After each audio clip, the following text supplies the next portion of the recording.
கோதுமை மாவு அப்பம் செய்கிறதுக்கு 1 டம்ளர் அளவுக்கு கோதுமை மாவு நான் எடுத்திருக்கேங்க. இது ஒரு கிண்ணத்தில் நம்ம போட்டுக்கலாம். இப்போ இந்த கோதுமை மாவுக்கு 1/2 டம்ளர் அளவுக்கு பொடிச்ச வெல்லம் தேவைப்படும். அந்த 1/2 டம்ளர் அளவுக்கு வெல்லம் எடுத்துக்கிட்டு அதுக்கு 1/2 டம்ளர் தண்ணி ஊற்றி ஒரு கிண்ணத்தில் போட்டு இதை நல்லா கொதிக்க வச்சு எடுத்துக்கலாம். வெல்லம் கரைஞ்சா போதும், பாகுபதமெல்லாம் எதுவுமே தேவையில்லை. இப்போ நம்ம போட்டிருக்கிற அந்த கிண்ணத்தில் இருக்கக்கூடிய அந்த கோதுமை மாவில் இந்த வெள்ளை கரைசல் ஊற்றிக்கலாங்க. இது நல்லா கரைச்சி விட்டதுக்கப்புறமா கொஞ்சம் ஏலக்காய் தூள், ஆப்ப சோடா உப்பு இருக்குது இல்லைங்களா, சமையல் சோடா, அது கொஞ்சம் சேர்த்திக்கலாம்.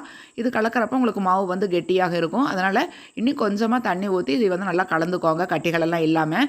நிறைய தண்ணி ஊற்றிடாதீங்க. நிறைய தண்ணி ஊற்றினா உங்களுக்கு அப்பம் வராது. நம்மளுக்கு நல்ல மாவு எடுக்கிறப்ப கெட்டியாக இருக்கணும் கரண்டியில் எடுக்கிறப்ப.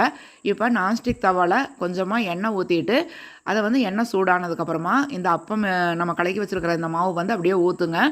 இது நீங்கள் ஊற்றுறப்ப அடுப்பு சிம்மில் வச்சுக்கோங்க. அப்போ தான் கருகி போகாமல் இருக்கும்.